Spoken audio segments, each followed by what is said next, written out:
Olá a todas e a todos, bem-vindo a mais um episódio da série Eu Vi o Mundo. Eu sou o Guilherme Casarões, junto com meu amigo e colega, o Davison Benlem Lopes. A gente vai receber uma convidada muito especial hoje, convidada que, aliás, abriu uma exceção na agenda, ela teve um acidente recentemente, então ela ainda está se recuperando, mas ela topou vir aqui falar conosco, então já agradecendo, passo a palavra para o Deilson apresentá-la para vocês. Nossa convidada é de São Paulo, capital, mas tem origens no leste europeu. Ela já serviu em diferentes capacidades nos 3 níveis da federação. Foi ministra de Estado, trabalhou como secretária estadual em São Paulo e também como secretária no município do Rio de Janeiro. Ela tem relações no mundo todo, cooperou com a OIT, com a Unesco e foi diretora sênior para a educação do Banco Mundial. Eu só posso estar falando de Cláudia Costin. Cláudia, muito grato por aceitar gentilmente o nosso convite. Eu é que agradeço a oportunidade. Cláudia, eu vou começar, como sempre eu começo, tentando entender como se dá a internacionalização desde a infância da nossa convidada. Você tem origens, tem ancestralidade na Romênia, na Hungria, mas nasceu no Brasil. É a primeira geração brasileira, né, da sua linhagem. Como você foi se dando conta, Cláudia, de que o mundo era maior do que a cidade de São Paulo? Ou seja, quando você descobre que habitava um vasto mundo? Bom, eu primeiro tive dificuldade em entender o que me fazia parte de São Paulo, porque na minha casa se falava francês, dado o fato de que meu pai, romeno, e minha mãe, húngara, eles não tinham uma língua comum quando meu pai chegou ao Brasil. Então, a língua comum dos dois era francês. Então, nós falávamos francês em casa. Eu fui aprender português um pouco mais direitinho no jardim de infância. Então, isso me fazia diferente das outras crianças. A minha mãe, como ao fugir da Hungria, porque essa é a palavra certa, porque ela saiu de lá em 1944, eu acho que a data fala muito sobre a Hungria, sobre o que era a minha mãe, né? A minha mãe era de uma família judaica bastante assimilada, ela só foi descobrir que era judia quando o nazismo veio com muita força na Hungria e o pior período foi justamente durante 3 semanas da primavera de 1944, eles conseguiram fugir, e foi nessa circunstância que ela descobriu que era judia e tomou a solene decisão de não contar para ninguém quando seus pais e ela foram inicialmente para Portugal, e ficaram 3 anos em Portugal, e de Portugal eles vieram para o Brasil. Então, ela foi aprender português em Portugal, junto com francês, porque a única escola que os aceitou, que aceitou minha mãe, foi a escola francesa. Então, eu fui descobrir que eu era um pouco diferente com essa questão da língua. A língua me separava, num certo sentido, das outras crianças, e nós éramos 3 filhos, então a gente tinha bastante criança em casa. Mais tarde é que eu comecei a entender, por frases do meu pai que dizia: nunca se esqueçam que o Brasil nos recebeu de braços abertos, então nós devemos ao Brasil. Então, algumas decisões importantes de vida que eu tive que tomar, essa frase ressoava, o meu próprio pai dizia, como, por exemplo, quando eu fui convidada para ser secretária de Cultura do Estado de São Paulo, para ganhar 1/5 do que eu ganhava na função para a qual eu estava trabalhando. E o meu pai olhou para mim e falou: Cláudia, você sabe que o Brasil nos recebeu de braços abertos. A gente deve isso ao Brasil. Isso, e aí ele usou a gente como se fosse um projeto coletivo, né? Como se isso fizesse sentido. Essa questão de ser primeira geração nascida no Brasil marca bastante. Eu conheço outros jovens que passaram por isso na fase que eu era jovem, já não sou mais, mas de fato marca bastante. Cláudia, a sua família veio do leste europeu, como você falou, fugida da Hungria, num momento muito crítico da história da Europa, no meio de uma guerra, e a sua família foi acolhida e você já nasceu num ambiente muito especial, que é o ambiente de São Paulo, né? São Paulo tem uma diferença, eu acho que, para o resto do Brasil, porque trata-se de uma cidade absolutamente cosmopolita, e uma cidade para onde a comunidade judaica foi e se fixou, né? Você tem uma comunidade judaica muito vibrante em São Paulo. Como é que foi, por um lado, você tinha essa separação da língua, né, essa barreira, mas como é que foi a integração dentro da comunidade judaica de São Paulo? Como é que isso fez parte da sua identidade, da sua formação, enfim, como criança e como adolescente nesse processo? É curioso, Guilherme, porque não fez. Porque minha mãe, como eu disse, ela tomou a decisão de não falar que eles eram judeus. E o meu pai vinha de uma outra experiência. O meu pai fugiu em 49 da Romênia, de uma Romênia que se tornava crescentemente stalinista. Então, ele teve a mesma perseguição da minha mãe, mas foi bem mais suave em Bucareste do que tinha sido na Hungria e em outros territórios da própria Romênia. Então, ele, de fato, foi expulso da escola, porque judeus não podiam estudar na mesma escola. Isso tudo eu descobri adulta. Não, eles não contaram nada disso para nós. Ele acabou vivendo de uma forma suave, olhando para aquela época, para o que aconteceu para minha mãe, onde as coisas foram dramáticas, né? Meu pai não teve que usar a estrela de Davi, como minha mãe teve, uma série de outras coisas. Mas ele, depois, quando veio uma dominação stalinista, o precursor do Ceausescu, ele resolveu fugir. E também foi um processo meio traumático, e ele foi primeiro para a França, onde nós tínhamos parentes, e na França ficou 2 anos, e de lá ele sentiu que lá ele não ia avançar, ele queria começar algo, uma vida nova, e, segundo ele, a França o incentivava a ser playboy, né? Ter uma vida inadequada. E ele veio para o Brasil, e foi aqui que ele conheceu minha mãe. Mas a comunidade judaica, para mim, não era uma referência, porque eu fui para um colégio de freiras, eu estudei, eu sabia, eu fiz primeira comunhão, meus irmãos também, eu fiz crisma, a minha educação foi católica. Eu só comecei a perceber que tinha uma coisa esquisita porque começou a vir os primos da Romênia. E quando eles vinham, eles não falavam, eles não eram católicos. Aí eu comecei a ir para alguns bar mitzvah dos meus primos. O Natal na minha casa tinha gefilte fish, que é um prato típico, né, da Europa ou do mundo ashkenazim dos judeus. Isso me deu uma relação até interessante com a religião, porque o pluralismo religioso, para mim, sempre fez muito sentido, né? Inclusive, um dos meus tios era grego ortodoxo.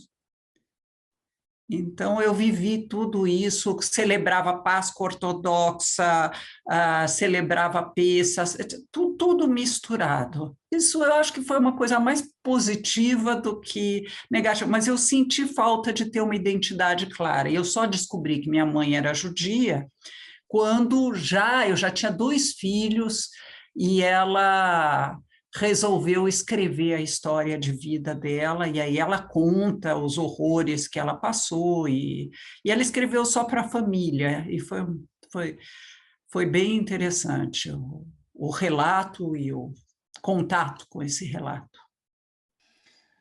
Cláudia, eu imagino que tenha sido tanto essa trajetória familiar quanto esse compromisso com o Brasil, que o seu pai também trouxe para a narrativa da família, que te levou a cursar administração na Fundação Getúlio Vargas, ali nos anos 70. Quando era, pelo menos assim, hoje eu sou professor da Fundação Getúlio Vargas, eu vivi uma outra época da escola. Mas, naquele momento, me parece que a administração de empresas e pública eram muito mais integradas do que são hoje. Hoje são cursos separados, naquela época ainda tinha o administrador com espírito público, né? Uma coisa mais assim. Como é que foi sua experiência de faculdade? Como é que a administração, como é que você encontrou a administração e como é que a administração abriu suas perspectivas para o mundo também? Bom, eu entrei por acaso na administração. Meu pai era um empresário, começou como um pequeno empresário e se tornou um médio empresário. E, infelizmente, quando eu estava para entrar no ano que a gente se prepara para a faculdade, eu queria muito trabalhar com educação. Eu sou obcecada por educação. E quando chegou nesse ano, eu bastante de esquerda,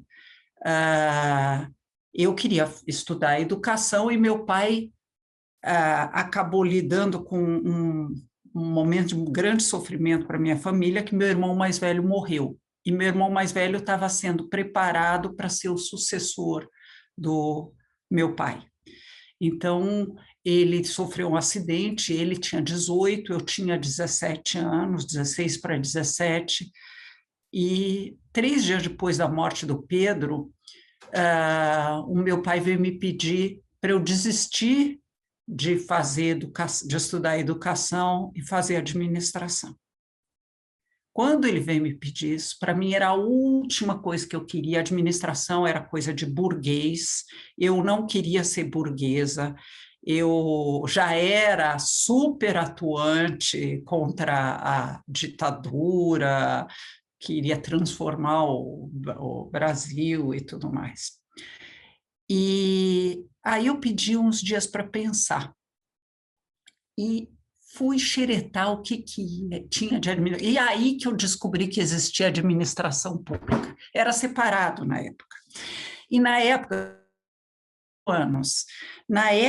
você podia estudar administração pública de graça e administração de empresa era pago. Então, era super concorrido a administração pública, eu quis muito, e eu falei para o meu pai, tá bom, eu vou fazer administração. Pensei, cheguei à conclusão, porque eu pensei, pelo menos assim, eu atuo dentro de... Eu não sabia a expressão políticas públicas, mas eu pensei em algo parecido com políticas públicas, eu vou transformar de dia o Estado por dentro e de noite eu faço revolução, brincando um pouco com a expressão, porque não era tão simples assim. Mas era isso que eu pensei. E meu pai ficou muito feliz. 1 ano e meio depois ele descobriu que era pública, que era GV, mas era pública, mas aí ele já tinha percebido que eu não tinha a menor condição de atuar numa empresa, não era minha vontade, não era meu desejo, e foi bom, foi excelente ter feito GV. Eu fiz um depoimento há cerca de 2 anos, para a GV, contando como é que foi essa questão de estudar na GV, porque como a ditadura tinha expulsado muitos professores das federais e mesmo da USP, a GV colheu uma safra de professores inacreditáveis. Olha, eu tomei contato com a ideia da reforma do Estado um pouco mais tarde, porque o Bresser formulou, que foi um dos principais formuladores dessa ideia de que o Estado precisava ser transformado, eu já estava no mestrado, eu já estava em outro estágio.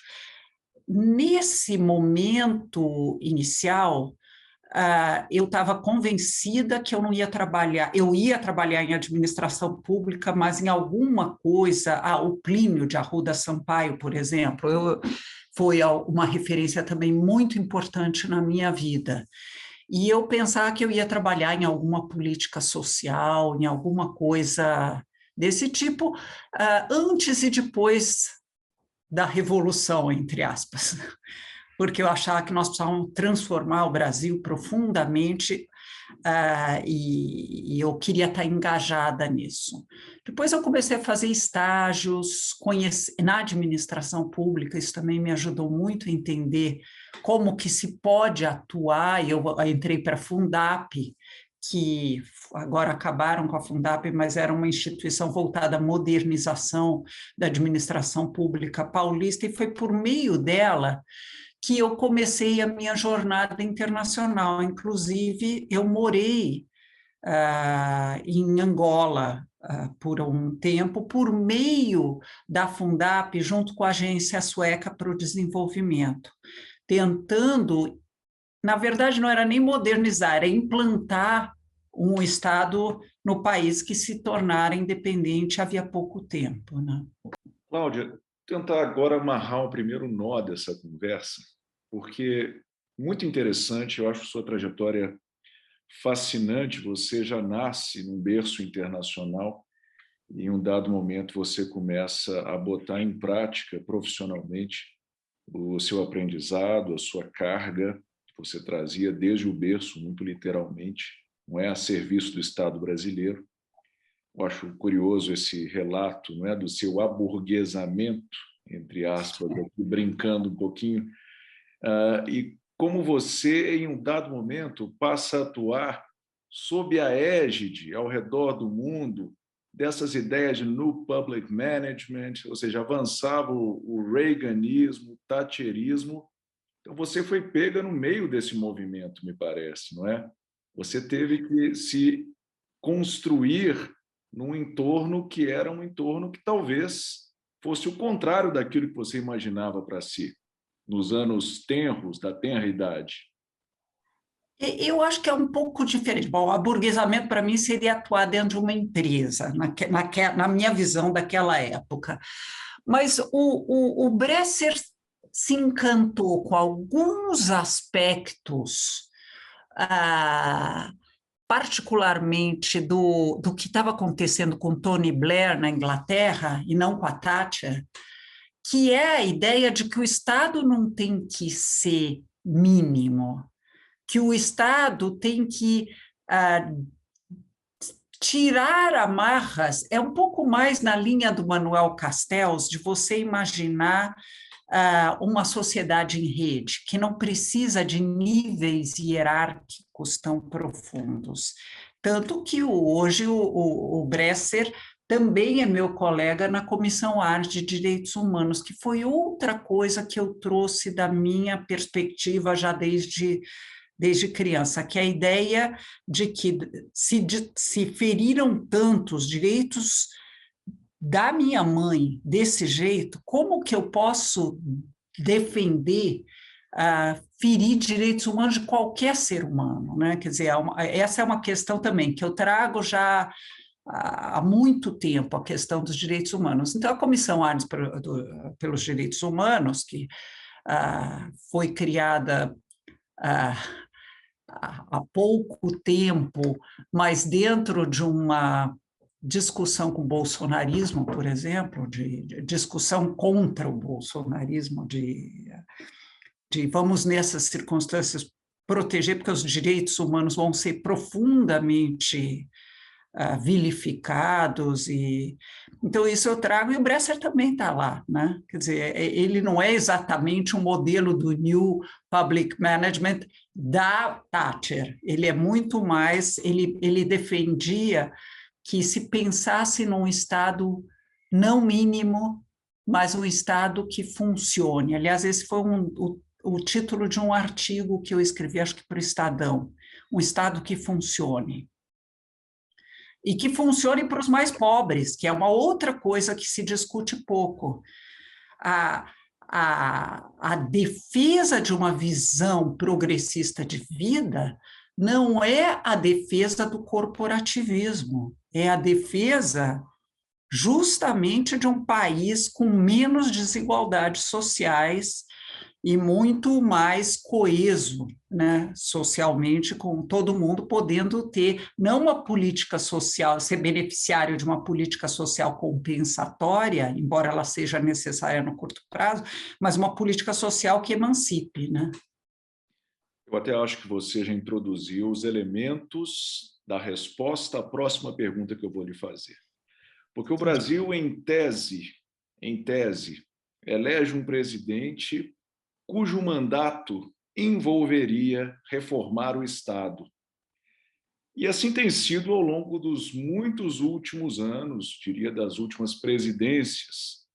Os presidentes, eles se elegem com o discurso de que é necessário reformar aqui e acolá. E, na prática, invariavelmente, essas agendas emperram. Cláudia, você já segurou as alavancas, você foi ministra de Estado para a reforma desse Estado. Qual que é a grande questão, qual que é a maior dificuldade que nós enfrentamos para transformar as instituições e ganhar dinamismo, não é? Fazer fluir a máquina pública? Bom, a grande questão é que, ao mesmo tempo em que se pode avançar um pouco em criar instituições democráticas, que eu acho que foi o que o Fernando Henrique mais avançou, criar algumas instituições democráticas e fortalecer o que os americanos chamam de checks and balances, né? Quer dizer, alguns mecanismos. Se hoje nós não estamos ainda destruídos, ou os Estados Unidos não foram destruídos pelo Trump, aqui nós também não fomos destruídos ainda, é porque existe um sistema de checks and balances, que em alguns países não deu tempo de construir, no Brasil deu, e isso foi muito importante. Tentando voltar à pergunta... Espera um pouco, repete a pergunta original que eu me... Por que a gente tem tanta dificuldade em reformar o Estado? Sim. Porque nós temos dois estágios de uma transformação, dois estágios de evolução da máquina pública vividos. Um é a administração patrimonial ou clientelismo, a visão do cargo público como uma sinecura. E a outra é a gestão mais profissionalizada, porém burocrática, no sentido weberiano. Quando você quer transformar para um estágio um pouco mais avançado, você tem que ter aliados, né? Já dizia o Carlos Matos, né? Aquele ex-ministro do planejamento chileno que pensou muito planejamento governamental. E é difícil, porque você tem, por um lado, a administração patrimonialista, as oligarquias regionais, muitas delas representadas no Centrão, e, por outro lado, funcionários públicos de carreira e uma máquina pública profissionalizada, mas que vai ser muito ciosa do seu espaço. Para você avançar para além disso, você precisa de aliados. Deu para avançar em algumas direções? Deu para criar as agências reguladoras, elas tiveram algum papel, e ainda tem em parte. Deu para criar agências fortes como o INEP, apesar do processo determinado de desconstrução que os sucessivos ministros de educação têm adotado, o IPEA, que precede esse período, mas que se fortaleceu nesse período, e o governo Lula corretamente continuou no processo de profissionalização, e inclusive de fortalecimento de algumas carreiras, mas a agenda de dotar a máquina pública de um pouco mais de agilidade é uma agenda mais delicada, mais sofisticada de ser desenvolvida. a gente avançou alguma coisa, né? Algumas agências, algumas organizações sociais foram criadas, algumas delas, por exemplo, no Rio de Janeiro, foram rapidamente capturadas pela corrupção e pelo clientelismo. Em São Paulo, isso não aconteceu, e é por isso que os museus são de melhor qualidade aqui do que no resto do país, como gestão. Na área da saúde, as organizações sociais em São Paulo funcionaram bem, no Rio foi um desastre. Quer dizer, é uma agenda bem mais sofisticada e difícil de fazer avançar. Cláudia, você sai do Ministério da Administração e Reforma do Estado nos anos 2000, por onde você ficou por quase 6 anos, e você vai ter 2 outras experiências. Primeiro, né, no caso, como uma atividade meio, você estava reformando o Estado, depois você vai para 2 atividades finalísticas em São Paulo e no Rio, né, trabalhar primeiro com cultura, depois com educação. Um tema que me chama a atenção na sua narrativa, até pelo fato de você ser uma pessoa com uma grande sensibilidade para o mundo e uma experiência de mundo muito vasta, como é que você incorporou as boas práticas internacionais nessa sua passagem, tanto pelo governo de São Paulo quanto pela Prefeitura do Rio? Eu entendo as dificuldades, acho que você colocou muito bem essa questão de como que a captura institucional é problemática, como é que, por mais reforma que se faça, você tem um jogo político ali subjacente que sempre vai trazer dificuldades, mas você também assumiu esses cargos olhando para o mundo, né? E o que o mundo te trouxe de boas experiências que você reproduziu à frente dessas 2 secretarias? Bom, antes de ir para as 2 secretarias, eu tive 2 experiências internacionais que eu preciso contar. Uma delas foi, em 2000, eu saí do Brasil e fui para o Banco Mundial pela primeira vez. Eu fui gerente de setor público para a América Latina do Banco Mundial. E quando eu estava lá, conheci algumas coisas, percorri alguns países e modelos de Estado da América Latina, mas o que mais me chamou a atenção foi que em 2000 aconteceu o PISA. O PISA foi um teste internacional que permite comparar países, e o Brasil participou desde a primeira edição. E o Brasil tirou o último lugar no PISA. E a minha paixão pela educação aí aflorou com tudo. Eu falei, eu vou voltar para o Brasil quando eu voltar para cuidar de educação. Eu estava obcecada por essa questão, de educação e de como é que você constrói uma educação de qualidade. Até porque durante o tempo que eu estava no Ministério da Administração, interagia muito com o Paulo Renato de Souza. E a gente discutia muito isso, as transformações que ele fez, que eram interessantíssimas. A mais importante delas, em termos de impacto, foi garantir que todas as crianças estejam na escola, pelo menos no ensino primário, que era uma agenda internacional. No próprio ano de 2000 veio e teve vários encontros precedendo isso, aquela ideia de que nós vamos assegurar que todas as crianças do mundo vão ter acesso à educação primária. O Brasil estava atrasado, um país que tinha um PIB tão importante e regionalmente era tão importante, não tinha as crianças todas no ensino primário, né? E uma boa parte, só para te dizer até da minha experiência de vida, quando eu estudei, e por isso me horroriza, me dá horror quando alguém fala, pergunte para sua avó como era a escola pública de antigamente, eu que sou avó de 5 netos, a escola pública do tempo que eu estudei, só 40% das crianças estavam na escola no final da década de 60.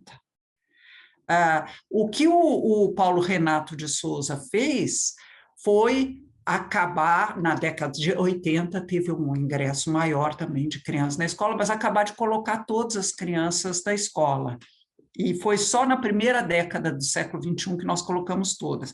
Então, eu acompanhei muito de perto a ação dele, as primeiras avaliações do SAEB, o Sistema de Avaliação da Educação, que na época nem chamava SAEB, da Educação Básica, que foram feitas, a criação de um sistema de medição ou de avaliação da qualidade da educação, porque não adiantava só pôr na escola, tinha que aprender também.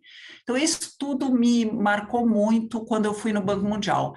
Aí, eu, do Banco Mundial, voltei para o Brasil para assumir, por um curto espaço de tempo, hoje chamariam de startup, mas uma empresa que a Promon criou de e-learning, pensando em aprendizagem à distância.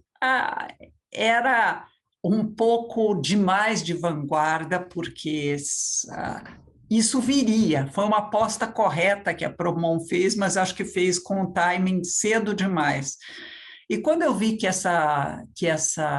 isso não ia avançar demais, e foi aí que eu recebi o convite para ser secretária de Cultura, eu pensei, pelo menos cultura dialoga com a educação, porque eu já estava determinada a ir para a educação.